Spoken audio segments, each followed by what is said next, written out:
What's good, y'all? I'm Michael Leviton, and this is Halito from High Country News. Y'all already know what it is, so let's just get right into it. First up, we have this story about a wild-ass disease that's affecting deer, elk, and moose. And since it's already in zeitgeist, I'm just gonna start this whole thing off by saying it is absolutely not an outbreak of a zombie fungus. We're talking about chronic wasting disease.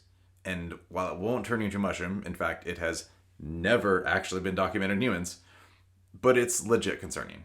Chronic wasting disease is a disease caused by misfolded proteins known as prions.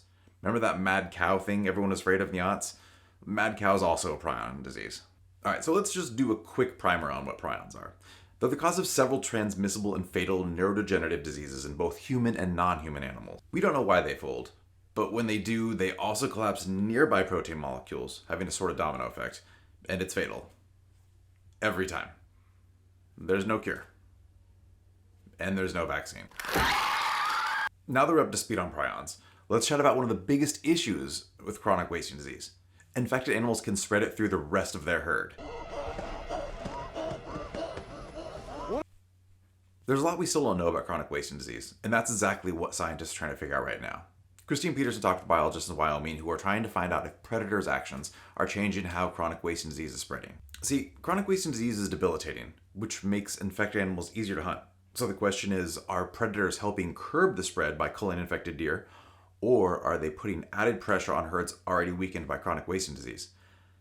Also, what's on the menu matters, and some of us do eat deer meat.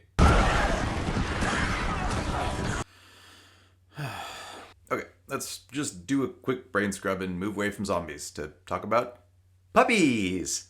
Specifically sled dogs along the Kuskokwim River in Alaska.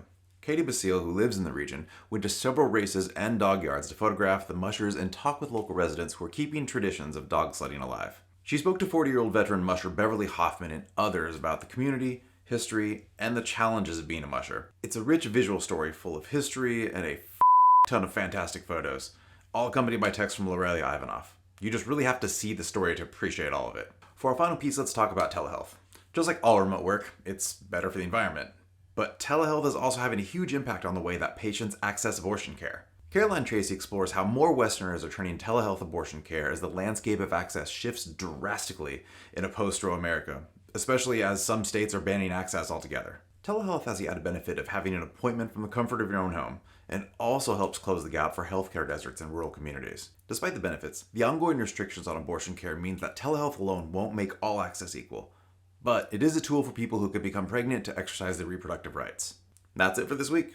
As always, you can check out all three of the stories and a whole lot more in their entirety over at hcn.org. You can find us at High Country News on all the social medias. That's Facebook, Instagram, Twitter, TikTok until it gets banned. Have a good weekend. Stay safe out there, y'all.